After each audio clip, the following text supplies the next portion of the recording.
কিছু মানুষ বলেন যে নিরন্তর কাজ করলে, পুরুষার্থ পালন করলে এই জীবন বদলে ফেলা সম্ভব।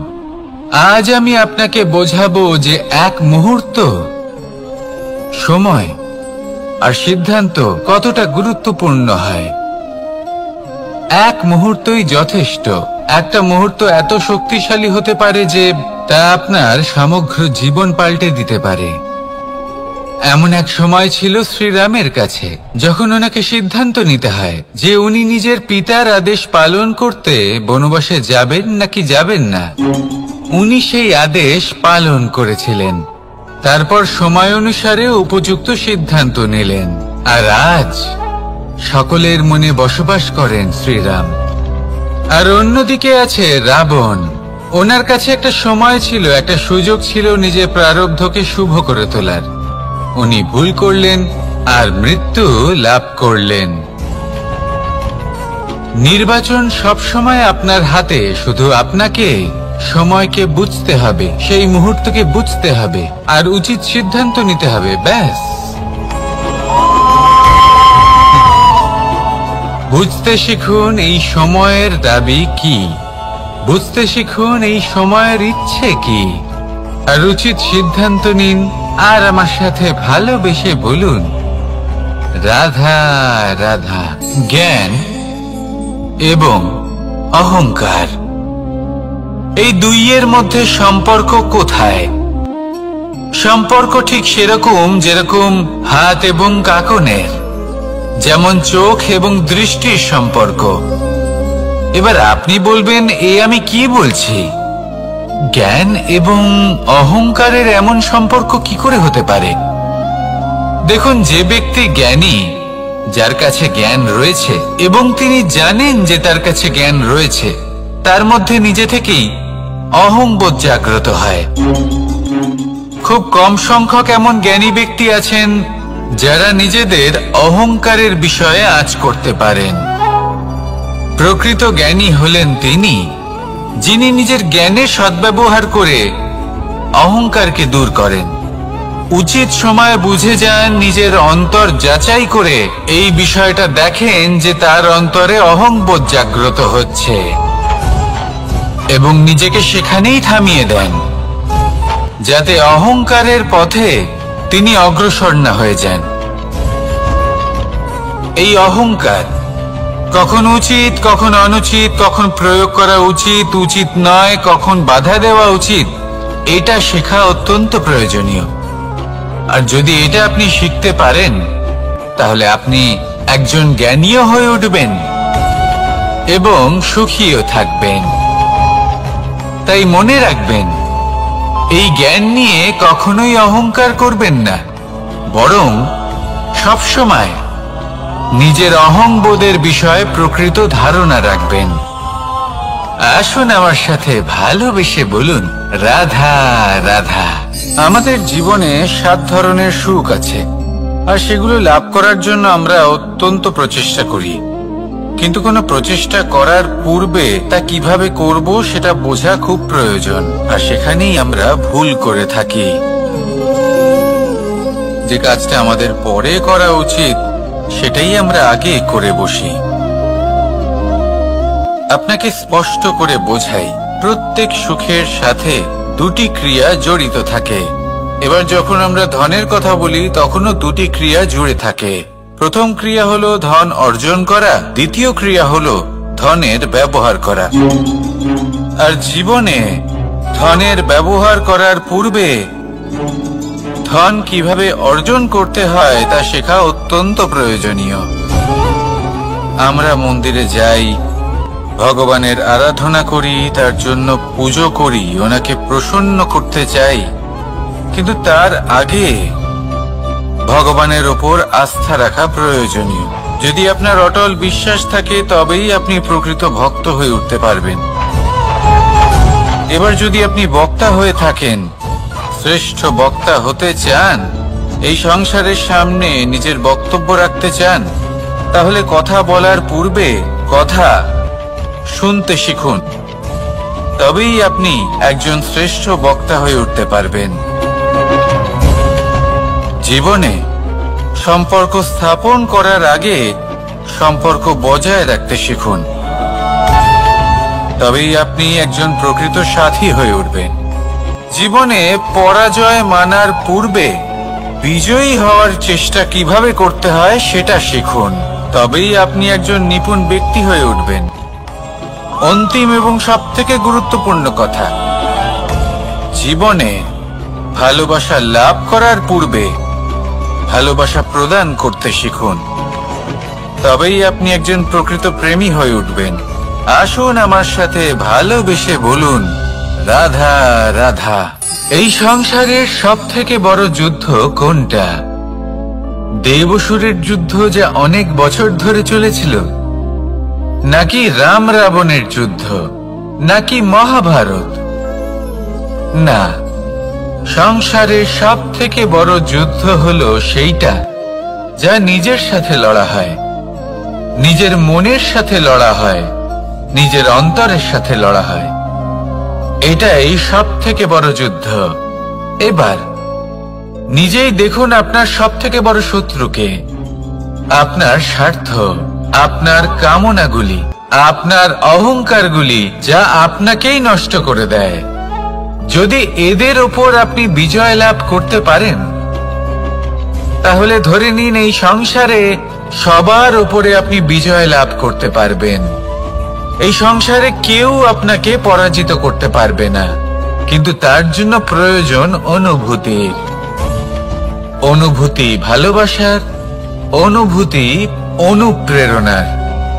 যে ব্যক্তি ভালোবাসতে পারেন এবং প্রেরণা দিতে পারেন, তিনি চিরকাল জয়লাভ করতে পারেন। নিজের কাছে ভালোবাসার এক অস্ত্র রাখুন আর প্রেরণার এক ঢাল। জীবনে কেউ আপনাকে পরাজিত করতে পারবে না। আসুন আর আমার সাথে ভালোবেসে বলুন, রাধা রাধা। সৌন্দর্য। মানুষ নিজের সৌন্দর্যের বিষয়ে কতটা ভাবে, চায় যে সে সব থেকে বেশি রূপবান হবে, সব থেকে বেশি সুন্দর হবে।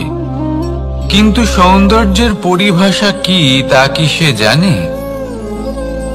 কোনো মাকে জিজ্ঞেস করুন, ওনার জন্য সৌন্দর্যের পরিভাষা ওনার সন্তান। কোনো ভক্তকে জিজ্ঞেস করুন, ওনার জন্য সৌন্দর্যের পরিভাষা ওনার ভগবান। শ্রীরামকে জিজ্ঞেস করুন, ওনার জন্য সৌন্দর্যের পরিভাষা হলো হনুমান। ভাঙা হানু, ফুলে যাওয়া মুখ, দেখতে গেলে উনি বানর, লম্বা লেজ, এত নিরীহ যে ওনাকে অমূল্য মালা দিলে সেটা ছিঁড়ে তার ভেতরে শ্রীরামকে খুঁজছিলেন। কিন্তু ওনার ভাবনা কত সুন্দর। উনি এটা বিশ্বাস করেন যে সংসারের যতই মূল্যবান জিনিস দিয়ে এই মালা তৈরি করা হোক না কেন, যদি এর মধ্যে শ্রীরাম না থাকেন, তাহলে এর মধ্যে কোনো অর্থ নেই। সৌন্দর্য রূপে নয়, ভাবনায় নিহিত থাকে। যদি আপনি সৌন্দর্য প্রাপ্ত করতে চান, তাহলে তা কর্মে নিয়ে আসুন, ভাবনায় এবং বিচারে নিয়ে আসুন। এই সৌন্দর্য আপনার সাথেই থাকবে। যদি আপনি সৌন্দর্যকে রূপের মধ্যে খোঁজেন, তাহলে কিছুক্ষণের জন্য পাবেন। সেই সৌন্দর্য সময়ের সাথে হারিয়ে যাবে। সৌন্দর্য যদি পেতে চান, খুঁজতেই চান, তাহলে হৃদয় খুঁজুন, কর্মে খুঁজুন। মন প্রসন্ন হয়ে বলবে, রাধা রাধা। এই সংসারে মানুষ জন্মগ্রহণ করেন, বড় হতে থাকেন, পুরুষার্থ লাভ করেন, অর্জন করেন। অর্জন করা আসলে কি? বেশিরভাগ মানুষ বলেন অর্জন করা অর্থাৎ ধন সম্পত্তি অর্জন করা। আর কি অর্জন করা যায়? আর কি লাভ করা যায়? আসল প্রশ্ন হলো এটাই যে কি এমন আছে যা বাস্তব রূপে অর্জন করার যোগ্য। তা হলো ব্যবহার, জ্ঞান এবং সন্তোষ। কেন? কারণ আপনি যখন এই সংসার ছেড়ে চলে যাবেন, তখন আপনার ধন সম্পত্তি আপনাকে বিদায় জানাতে আসবে না। আপনাকে বিদায় জানাতে আসবে আপনার আপনজন, যাদের সাথে আপনার সুসম্পর্ক ছিল। সমগ্র সংসারে সহস্র মানুষ ধন অর্জন করে থাকেন। শ্রেষ্ঠ মানুষ হলেন তিনি যিনি ব্যবহার, জ্ঞান এবং সন্তোষ অর্জন করে থাকেন, একে সকলের মধ্যে বিতরণ করেন। তাই এটাই করুন আর আমার সাথে ভালোবেসে বলুন, রাধা রাধা। সেই কখন থেকে এই পুস্তকটিকে দেখছি, কিন্তু এর থেকে আমি কোনো জ্ঞান লাভ করতেই পারছি না। এবার আপনি বলবেন যে আজ কেমন বিচিত্র কথা বলছি আমি। যদি এই পুস্তক থেকে আমাকে জ্ঞান লাভ করতে হয়, তাহলে শুধুই তাকিয়ে থাকলে হবে না। আমাকে এই পুস্তককে খুলতে হবে, পড়তে হবে, তাকে বুঝতে হবে, তবেই তো জ্ঞান প্রাপ্তি হবে। বড়ই সহজ একটা ব্যাপার, কিন্তু একে যাপন করা অত্যন্ত কঠিন, তাই না? আপনি নিজেকেই দেখে নিন। আপনার কাছে অনেক জ্ঞান রয়েছে। সহজ থেকে সহজতর জ্ঞানের কথা যদি বলি, আপনি এটুকু তো জানেন যে সত্যি কথা বলা ভালো কাজ, দান করা হলো পুণ্যের কাজ। আপনি জানেন যে পরিশ্রম করলে সাফল্য আসবে। এই জ্ঞান তো আমাদের কাছে রয়েছে, এমন অনেক জ্ঞান আমাদের কাছে রয়েছে, কিন্তু আলস্যের কারণে, অবহেলা করে আমরা শুধু এই জ্ঞান প্রয়োগ করতে পারি না, এই জ্ঞান যাপন করতে পারি না, একে আচরণে প্রয়োগ করতে পারি না, সেই জন্য দুঃখী হয়ে যাই। তাই আপনার কাছে যা যা জ্ঞান আছে, যা যা জ্ঞান আপনি লাভ করেছেন, সেই জ্ঞান যাপন করা শুরু করুন, জীবনে প্রয়োগ করতে শুরু করুন। এই মন প্রত্যেকটি মুহূর্তে প্রসন্ন থাকবে, আর লক্ষ্য প্রাপ্ত করে এই মন বলবে, রাধা রাধা। একটা জলের ফোঁটাকে ফোঁটা নামে সম্বোধন করা হয়। অনেক ফোঁটা একত্রিত হলে সাগরের রূপ ধারণ করে। শুধু একটা পাতাকে পাতা বলা হয়, অন্য অনেক পাতার সাথে একত্রিত হলে তা গ্রন্থের রূপ ধারণ করে। একটা মাত্র সুতো অন্য সুতোর সাথে মিলিত হলে বস্ত্রের রূপ ধারণ করে। অনেক সংখ্যক ইট একত্রিত হলে মহলের রূপ ধারণ করে। সৈন্যরা একত্রিত হলে সৈন্যদল তৈরি হতে পারে। এটা হলো শক্তি সংগঠনের, এটাই হলো শক্তি একতার। তা সে বনস্পতি হোক বা কোনো ব্যক্তি হোক, কোনো মনোভাবই হোক, যদি একা থাকে তাহলে দুর্বল হয়ে পড়বে। যদি সংগঠিত থাকে তাহলে শক্তিও বাড়বে আর আপনাকে সামনে এগিয়েও নিয়ে যাবে। তাই এই একতায় বিশ্বাস রাখুন আর আমার সাথে ভালোবেসে বলুন, রাধা রাধা। এমন কিছু রয়েছে মানুষের মনে, তাদের জীবনে এমন এক আবেগ যা সর্বজন বিদিত, যা সবাই জানেন যে উপস্থিত আছে, সেটাকে আমরা সমস্যা বলে থাকি। এমনিতে আমরা সকলেই জানি যে এমন কোনো গৃহ নেই যেখানে মৃত্যুর ছায়া পড়েনি, এমন কোনো বৃক্ষ নেই যার দ্বারা ওষুধ তৈরি সম্ভব নয়, এমন কোনো অন্ন নেই যা সময়ের সাথে বিষ বা অমৃতে পরিণত হতে পারে। এবার এই সমস্যাগুলি কোনো ব্যক্তির জন্য সমস্যা হতে পারে, কিন্তু নিজে থেকে এরা কোনো সমস্যাই নয়। এরা আসে আমাদের সাহায্য করতে, আমাদের কিছু শেখাতে। আপনি নিজেই দেখুন, পর্বতের শিখর থেকে কোনো এক পাখি পড়ে গিয়ে নিজের প্রাণ ত্যাগ করলো। সেটা কখন সম্ভব? যখন সেই পাখি ওড়ার চেষ্টাই করে না। তখন যখন কোনো ব্যক্তি জলে পড়ে যান এবং ডুবে গিয়ে নিজের প্রাণ হারান, এর সম্ভাবনা কখন বেশি থাকে? যখন সেই ব্যক্তি সাঁতার কাটার চেষ্টাই করেন না। তখন এই সমস্যা প্রত্যেকের জীবনে থাকবেই, কিন্তু এটা মনে রাখা প্রয়োজনীয় যে কোনো সমস্যা পরিস্থিতির কারণে সমস্যা হয়ে ওঠে না। এই পরিস্থিতি যখন আমাদের সামনে আসে, আমাদের তা কঠিন মনে হয়। আমরা নতমস্তক হয়ে পড়ি, ভয়ভীত হয়ে পড়ি, তার সম্মুখীন হতে পারি না। তখন তা সমস্যার রূপ নেয়। দৃঢ় হয়ে দাঁড়িয়ে থাকুন সাহসের সাথে, এই পরিস্থিতিগুলির সম্মুখীন হন। দেখবেন সমস্যা কখন সাফল্যে পরিণত হবে আপনি জানতেই পারবেন না। আসুন আমার সাথে ভালোবেসে বলুন, রাধা রাধা। এই সংসারে কখনো কোনো ব্যক্তিকে তার বাইরের পোশাক দেখে বিচার করার চেষ্টা করবেন না, এটা খুব বড় ভুল করবেন। যেমন আমরা জীবনে অনেক সময় এমন করি, ধরুন কোথাও একটা গাছ দেখলাম, খুব বিশাল আকারের একটা গাছ, যেটা মাটির থেকে অনেক উঁচুতে পৌঁছে গেছে, যার বিশাল শাখা আছে। সেগুলো দেখে আমরা ভাবি যে এই গাছে হয়তো কত সুস্বাদু ফল আছে। আমরা সেই গাছের পরিচর্যা করতে থাকি। আবার অন্যদিকে হলো একটি তৃণ, যেটা মাটি থেকে কিছুটা উঁচুতে পৌঁছেছে, কিন্তু সেই তৃণর নিচে, মাটির নিচে অত্যন্ত সুস্বাদু ফল বা সবজি জন্ম নেয়, যা আমাদের স্বাস্থ্যের পক্ষে অত্যন্ত উপকারী। সেই জন্য কখনো আবরণ দেখে কাউকে বিচার করতে চেষ্টা করবেন না। তার বদলে এটা বোঝার চেষ্টা করুন যে আপনার সামনে যে ব্যক্তি আছে বা বস্তু আছে, তার বিশেষত্ব কি। যদি এই বিশেষত্ব বোঝার ক্ষমতা আপনি অর্জন করেন, যদি এই শিল্প আপনি নিজের ভেতরে জাগ্রত করেন, তাহলে এই সংসারে বিশেষত্ব কি সেটা আপনি জানতে পারবেন। আর এই সমস্ত খেলা দৃষ্টি থেকে নয়, দৃষ্টিভঙ্গি থেকে জন্ম নেয়। দৃষ্টিভঙ্গি সবসময় শুভ রাখুন, আর আমার সাথে ভালোবেসে বলুন, রাধা রাধা। যখন মানুষের মৃত্যু হয় তখন কি হয়? অনেক সংখ্যক মানুষ শোক পালন করতে চলে আসেন। যে ব্যক্তি মৃত্যু লাভ করেছেন তার অনেক বস্তু থাকে যেগুলো তার প্রিয়, যেগুলো তিনি ব্যবহার করেছেন।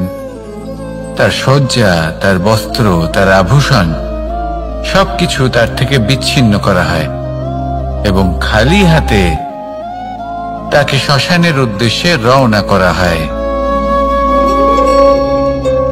আমি আপনাকে এই প্রশ্ন করতে চাই, আপনি এই সংসারে কি অর্জন করেছেন? ধন সম্পত্তি, বস্ত্র, আভূষণ, এই সব কিছু যে আপনি অর্জন করেছেন, আপনার মৃত্যুর পরে তা আপনার থেকে দূর হয়ে যাবে। এর উত্তর হলো একটাই, আপনার কর্ম। শুধু সেটাই আছে যে একান্ত আপনার, আর শুধু সেটাই এই সংসার থেকে চলে যাওয়ার পরেও সংসারেই জীবিত থাকবে। যদি আপনি দুষ্কর্ম করেন, তাহলে এই সংসার আপনাকে একটি অনুচিত উদাহরণ হিসেবে মনে রাখবে যে এই ব্যক্তি খুব পাপী ছিল, অনুচিত কর্ম করতেন। যে পথে তিনি চলেছেন সেই পথে কারোর চলা উচিত নয়। সেখানেই যদি আপনি সৎকর্ম করেন, তাহলে সংসার চিরকাল এটাই বলবে যে খুব ভালো মানুষ ছিলেন, সবাইকে ভালোবাসতেন, সবাইকে সাহায্য করতেন, আমার খুব প্রিয় মানুষ ছিলেন। এটাই হলো শ্রেষ্ঠ কর্ম। সেই জন্য জীবনে শুধুমাত্র ধন সম্পত্তি, আভূষণ এই সব অর্জন করতে গিয়ে নিজের মনোনিবেশ করবেন না। শ্রেষ্ঠ কর্ম করুন। সংসার থেকে চলে যাওয়ার পরেও এই কর্মই এই সংসারে আপনাকে জীবিত রাখবে। আসুন আমার সাথে ভালোবেসে বলুন, রাধা রাধা। আমরা সবাই সূর্যকে সম্মান করি, ওনাকে শ্রদ্ধা করি, ওনাকে পুজো করি। এই সূর্য আমাদের শক্তি প্রদান করেন, প্রকাশ প্রদান করেন। কখনো কখনো উষ্ণতা এতটাই বাড়িয়ে তোলেন, এতটাই তপ্ত করে তোলেন, আমাদের একথা মনে হয় যে আমাদের এই শরীর জ্বলে যাচ্ছে। তখনও আমরা বিরোধিতা করি না, তাকে কটু কথা শোনাই না, আমরা সসম্মানে তা গ্রহণ করি। কেন? কেন করি? কারণ আমরা জানি যে সন্ধেবেলা যখন সূর্যাস্ত হবে তখন শুধুমাত্র অন্ধকার বাকি থাকবে। ঠিক কিছুটা এরকমই হয় আমাদের মাতা পিতাও, যিনি আমাদের জন্ম দেন, আমাদের ভরণ পোষণ করেন, আমাদের বড় করেন, আমাদের প্রেম প্রদান করেন। কখনো কখনো তাদের মুখ থেকে কটু কথা নিঃসৃত হয়, আমাদের দুঃখ হয়, কিন্তু তখন আমাদের এটা বোঝা উচিত এগুলি নিঃসৃত হচ্ছে আমাদেরই মঙ্গলের জন্য। যেমন সূর্যদেব, উনিও উত্তাপ দিয়ে থাকেন আমাদেরই মঙ্গলের জন্য, যাতে ফসল পাকতে পারে, যাতে জল বাষ্প হয়ে মেঘ হতে পারে, বৃষ্টি হতে পারে, আর এই সংসারে নিরন্তর জলের প্রবাহ থাকে। আমাদের মাতা পিতা, তাদের কঠোর আচরণ, তাদের কঠোর অনুশাসনের পেছনে লুকিয়ে থাকে ওনাদের ভালোবাসা। আমাদের তা বুঝতে হবে, সসম্মানে ওনাদের গ্রহণ করতে হবে। কারণ ঠিক সূর্যাস্তের পরে যেমন চতুর্দিক অন্ধকারচ্ছন্ন হয়ে যায়, তেমনি আমাদের জীবন থেকে যখন আমাদের মাতা পিতা চলে যায় তখন আমাদের জীবনেও শুধু এবং শুধুমাত্র অন্ধকারই ছেয়ে থাকে। সেই জন্য নিজের মাতা পিতাকে সম্মান করুন, ওনাদের ভালোবাসা প্রদান করুন। এই মন আর এই জীবন প্রসন্ন হয়ে বলবে রাধা রাধা। কিছু মানুষ বলেন যে নিরন্তর কাজ করলে, পুরুষার্থ পালন করলে এই জীবন বদলে ফেলা সম্ভব। আজ আমি আপনাকে বোঝাবো যে এক মুহূর্ত, সময় আর সিদ্ধান্ত কতটা গুরুত্বপূর্ণ হয়। এক মুহূর্তই যথেষ্ট। একটা মুহূর্ত এত শক্তিশালী হতে পারে যে তা আপনার সমগ্র জীবন পাল্টে দিতে পারে। এমন এক সময় ছিল শ্রীরামের কাছে, যখন ওনাকে সিদ্ধান্ত নিতে হয় যে উনি নিজের পিতার আদেশ পালন করতে বনবাসে যাবেন নাকি যাবেন না। উনি সেই আদেশ পালন করেছিলেন, তারপর সময় অনুসারে উপযুক্ত সিদ্ধান্ত নিলেন। আর আজ সকলের মনে বসবাস করেন শ্রীরাম। আর অন্যদিকে আছে রাবণ। ওনার কাছে একটা সময় ছিল, একটা সুযোগ ছিল নিজের প্রারব্ধকে শুভ করে তোলার। উনি ভুল করলেন আর মৃত্যু লাভ করলেন। নির্বাচন সবসময় আপনার হাতে, শুধু আপনাকে সময়কে বুঝতে হবে, সেই মুহূর্তকে বুঝতে হবে আর উচিত সিদ্ধান্ত নিতে হবে, ব্যাস। বুঝতে শিখুন এই সময়ের দাবি কি, বুঝতে শিখুন এই সময়ের ইচ্ছে কি, আর উচিত সিদ্ধান্ত নিন। আর আমার সাথে ভালোবেসে বলুন রাধা রাধা। জ্ঞান এবং অহংকার, এই দুইয়ের মধ্যে সম্পর্ক কোথায়? সম্পর্ক ঠিক সেরকম যেরকম হাত এবং কাকনের, যেমন চোখ এবং দৃষ্টির সম্পর্ক। এবার আপনি বলবেন, এ আমি কি বলছি? জ্ঞান এবং অহংকারের এমন সম্পর্ক কি করে হতে পারে?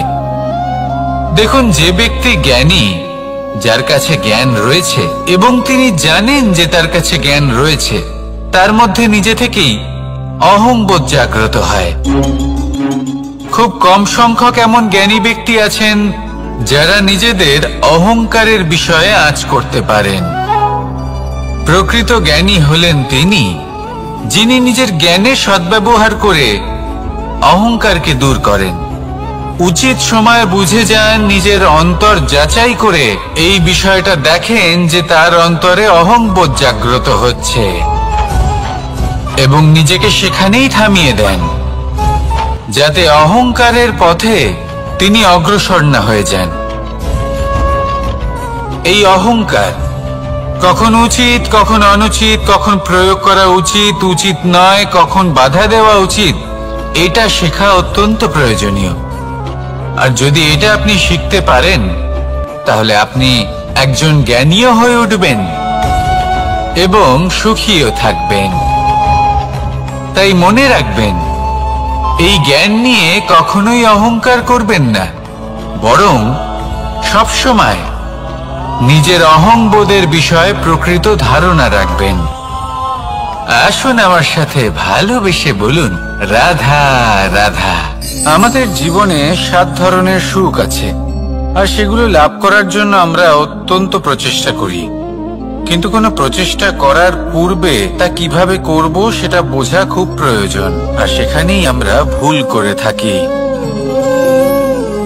যে কাজটা আমাদের পরে করা উচিত সেটাই আমরা আগে করে বসি। আপনাকে স্পষ্ট করে বোঝাই, প্রত্যেক সুখের সাথে 2টি ক্রিয়া জড়িত থাকে। এবার যখন আমরা ধনের কথা বলি তখনও 2টি ক্রিয়া জুড়ে থাকে। প্রথম ক্রিয়া হলো ধন অর্জন করা, দ্বিতীয় ক্রিয়া হলো ধনের ব্যবহার করা।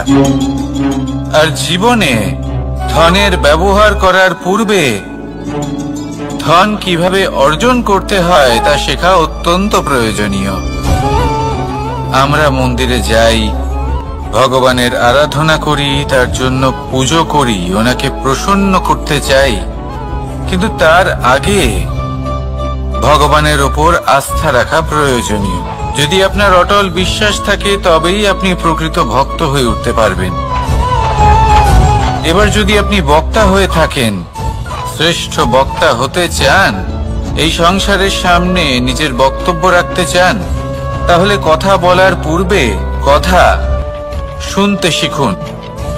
তবেই আপনি একজন শ্রেষ্ঠ বক্তা হয়ে উঠতে পারবেন।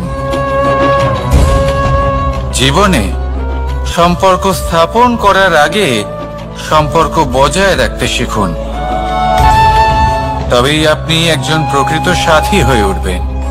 জীবনে পরাজয় মানার পূর্বে বিজয়ী হওয়ার চেষ্টা কিভাবে করতে হয় সেটা শিখুন, তবেই আপনি একজন নিপুণ ব্যক্তি হয়ে উঠবেন। অন্তিম এবং সবথেকে গুরুত্বপূর্ণ কথা, জীবনে ভালোবাসা লাভ করার পূর্বে ভালোবাসা প্রদান করতে শিখুন, তবেই আপনি একজন প্রকৃত প্রেমী হয়ে উঠবেন। আসুন আমার সাথে ভালোবেসে বলুন, রাধা রাধা। এই সংসারের সবথেকে বড় যুদ্ধ কোনটা? দেবসুরের যুদ্ধ যা অনেক বছর ধরে চলেছিল, নাকি রাম রাবণের যুদ্ধ, নাকি মহাভারত?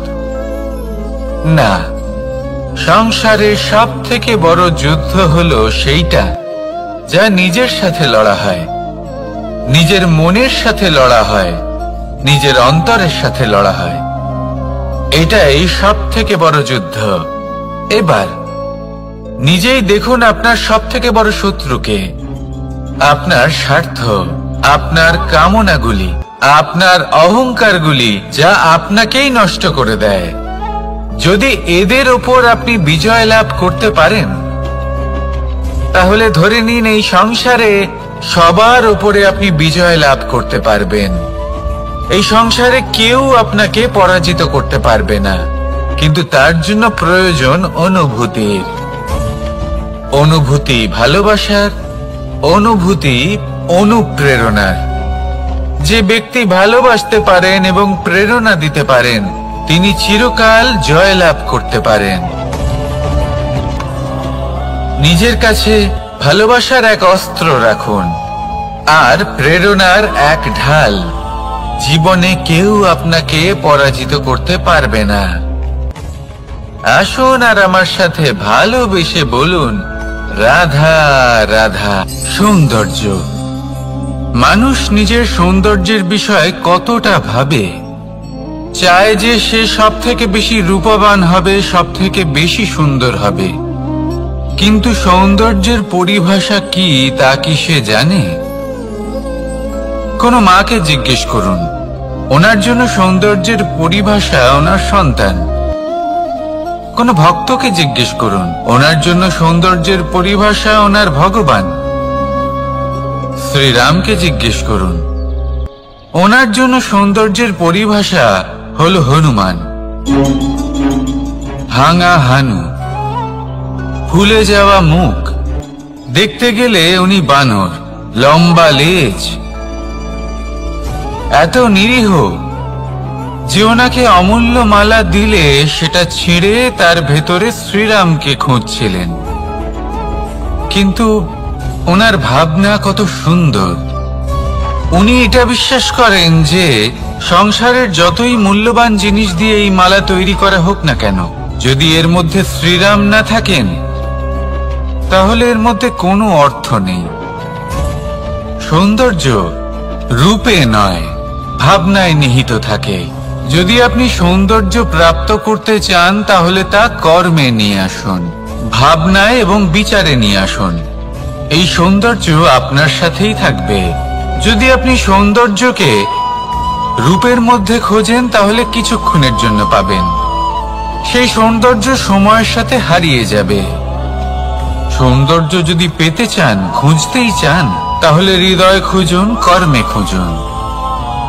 মন প্রসন্ন হয়ে বলবে রাধা রাধা। এই সংসারে মানুষ জন্মগ্রহণ করেন, বড় হতে থাকেন, পুরুষার্থ লাভ করেন, অর্জন করেন। অর্জন করা আসলে কি? বেশিরভাগ মানুষ বলেন অর্জন করা অর্থাৎ ধন সম্পত্তি অর্জন করা। আর কি অর্জন করা যায়? আর কি লাভ করা যায়? আসল প্রশ্ন হলো এটাই যে কি এমন আছে যা বাস্তব রূপে অর্জন করার যোগ্য। তা হলো ব্যবহার, জ্ঞান এবং সন্তোষ। কেন? কারণ আপনি যখন এই সংসার ছেড়ে চলে যাবেন তখন আপনার ধন সম্পত্তি আপনাকে বিদায় জানাতে আসবে না। আপনাকে বিদায় জানাতে আসবে আপনার আপনজন, যাদের সাথে আপনার সুসম্পর্ক ছিল। সমগ্র সংসারে সহস্র মানুষ ধন অর্জন করে থাকেন।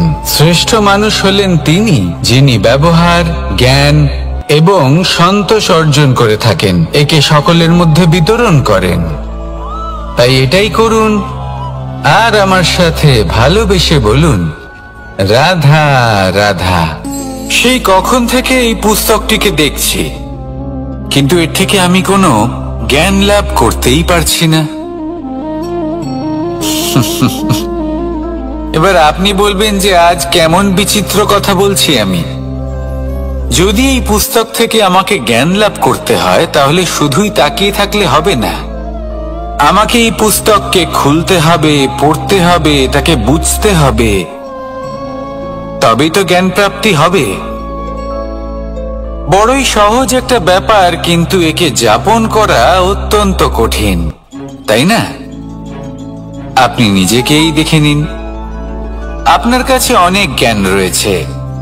সহজ থেকে সহজতর জ্ঞানের কথা যদি বলি, আপনি এটুকু তো জানেন যে সত্যি কথা বলা ভালো কাজ, দান করা হলো পুণ্যের কাজ। আপনি জানেন যে পরিশ্রম করলে সাফল্য আসবে। এই জ্ঞান তো আমাদের কাছে রয়েছে, এমন অনেক জ্ঞান আমাদের কাছে রয়েছে, কিন্তু আলস্যের কারণে, অবহেলা করে আমরা শুধু এই জ্ঞান প্রয়োগ করতে পারি না, এই জ্ঞান যাপন করতে পারি না, একে আচরণে প্রয়োগ করতে পারি না, সেজন্য দুঃখী হয়ে যাই। তাই আপনার কাছে যা যা জ্ঞান আছে, যা যা জ্ঞান আপনি লাভ করেছেন, সেই জ্ঞান যাপন করা শুরু করুন, জীবনে প্রয়োগ করতে শুরু করুন। এই মন প্রত্যেকটি মুহূর্তে প্রসন্ন থাকবে, আর লক্ষ্য প্রাপ্ত করে এই মন বলবে রাধা রাধা। একটা জলের ফোঁটাকে ফোঁটা নামে সম্বোধন করা হয়। অনেক ফোঁটা একত্রিত হলে সাগরের রূপ ধারণ করে।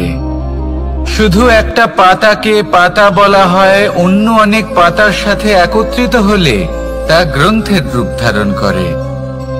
একটা মাত্র সুতো অন্য সুতোর সাথে মিলিত হলে বস্ত্রের রূপ ধারণ করে। অনেক সংখ্যক ইট একত্রিত হলে মহলের রূপ ধারণ করে। সৈন্যরা একত্রিত হলে সৈন্যদল তৈরি হতে পারে। এটা হলো শক্তি সংগঠনের, এটাই হলো শক্তি একতার।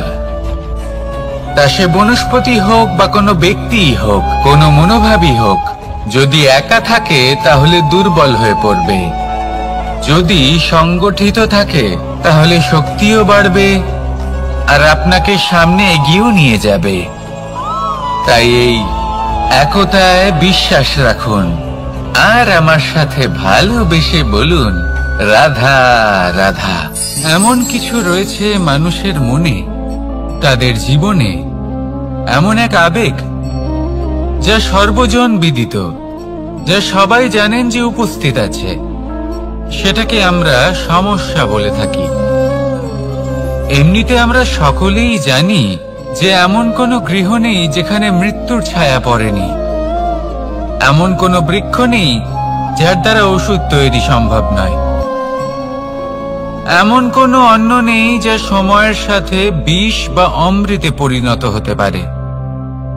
এবার এই সমস্যাগুলি কোনো ব্যক্তির জন্য সমস্যা হতে পারে, কিন্তু নিজে থেকে এরা কোনো সমস্যাই নয়। এরা আসে আমাদের সাহায্য করতে, আমাদের কিছু শেখাতে।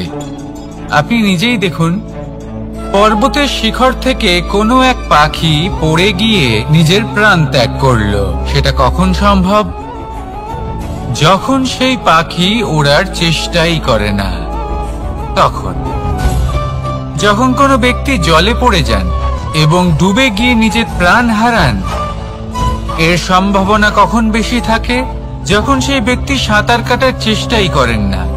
তখন এই সমস্যা প্রত্যেকের জীবনে থাকবেই, কিন্তু এটা মনে রাখা প্রয়োজনীয় যে কোনো সমস্যা পরিস্থিতির কারণে সমস্যা হয়ে ওঠে না। এই পরিস্থিতি যখন আমাদের সামনে আসে, আমাদের তা কঠিন মনে হয়, আমরা নতমস্তক হয়ে পড়ি, ভয়ভীত হয়ে পড়ি, তার সম্মুখীন হতে পারি না। তখন তা সমস্যার রূপ নেয়। দৃঢ় হয়ে দাঁড়িয়ে থাকুন সাহসের সাথে, এই পরিস্থিতিগুলির সম্মুখীন হন। দেখবেন সমস্যা কখন সাফল্যে পরিণত হবে আপনি জানতেই পারবেন না। আসুন আমার সাথে ভালোবেসে বলুন, রাধা রাধা। এই সংসারে কখনো কোনো ব্যক্তিকে তার বাইরের পোশাক দেখে বিচার করার চেষ্টা করবেন না। এটা খুব বড় ভুল করবেন। যেমন আমরা জীবনে অনেক সময় এমন করি, ধরুন কোথাও একটা গাছ দেখলাম, খুব বিশাল আকারের একটা গাছ, যেটা মাটির থেকে অনেক উঁচুতে পৌঁছে গেছে, যার বিশাল শাখা আছে। সেগুলো দেখে আমরা ভাবি যে এই গাছে হয়তো কত সুস্বাদু ফল আছে। আমরা সেই গাছের পরিচর্যা করতে থাকি। আবার অন্যদিকে হলো একটি তৃণ, যেটা মাটি থেকে কিছুটা উঁচুতে পৌঁছেছে, কিন্তু সেই তৃণর নিচে, মাটির নিচে অত্যন্ত সুস্বাদু ফল বা সবজি জন্ম নেয়, যা আমাদের স্বাস্থ্যের পক্ষে অত্যন্ত উপকারী। সেই জন্য কখনো আবরণ দেখে কাউকে বিচার করতে চেষ্টা করবেন না। তার বদলে এটা বোঝার চেষ্টা করুন যে আপনার সামনে যে ব্যক্তি আছে বা বস্তু আছে, তার বিশেষত্ব কি। যদি এই বিশেষত্ব বোঝার ক্ষমতা আপনি অর্জন করেন, যদি এই শিল্প আপনি নিজের ভেতরে জাগ্রত করেন, তাহলে এই সংসারে বিশেষত্ব কি সেটা আপনি জানতে পারবেন। আর এই সমস্ত খেলা দৃষ্টি থেকে নয়, দৃষ্টিভঙ্গি থেকে জন্ম নেয়। দৃষ্টিভঙ্গি সবসময় শুভ রাখুন আর আমার সাথে ভালোবেসে বলুন, রাধা রাধা। যখন মানুষের মৃত্যু হয় তখন কি হয়? অনেক সংখ্যক মানুষ শোক পালন করতে চলে আসেন। যে ব্যক্তি মৃত্যু লাভ করেছেন তার অনেক বস্তু থাকে যেগুলো তার প্রিয়, যেগুলো তিনি ব্যবহার করেছেন। তার শয্যা, তার বস্ত্র, তার আভূষণ সবকিছু তার থেকে বিচ্ছিন্ন করা হয় এবং খালি হাতে তাকে শ্মশানের উদ্দেশ্যে রওনা করা হয়। আমি আপনাকে এই প্রশ্ন করতে চাই, আপনি এই সংসারে কি অর্জন করেছেন? ধন সম্পত্তি, বস্ত্র, আভূষণ, এই সব কিছু যে আপনি অর্জন করেছেন, আপনার মৃত্যুর পরে তা আপনার থেকে দূর হয়ে যাবে। এর উত্তর হলো একটাই, আপনার কর্ম। শুধু সেটাই আছে যা একান্ত আপনার, আর শুধু সেটাই এই সংসার থেকে চলে যাওয়ার পরেও সংসারেই জীবিত থাকবে। যদি আপনি দুষ্কর্ম করেন তাহলে এই সংসার আপনাকে একটি অনুচিত উদাহরণ হিসেবে মনে রাখবে যে এই ব্যক্তি খুব পাপী ছিল, অনুচিত কর্ম করতেন। যে পথে তিনি চলেছেন সেই পথে কারোর চলা উচিত নয়। সেখানেই যদি আপনি সৎকর্ম করেন তাহলে সংসার চিরকাল এটাই বলবে যে খুব ভালো মানুষ ছিলেন, সবাইকে ভালোবাসতেন, সবাইকে সাহায্য করতেন, আমার খুব প্রিয় মানুষ ছিলেন। এটাই হলো শ্রেষ্ঠ কর্ম। সেই জন্য জীবনে শুধুমাত্র ধন সম্পত্তি আভূষণ এই সব অর্জন করতে গিয়ে নিজের মনোনিবেশ করবেন না।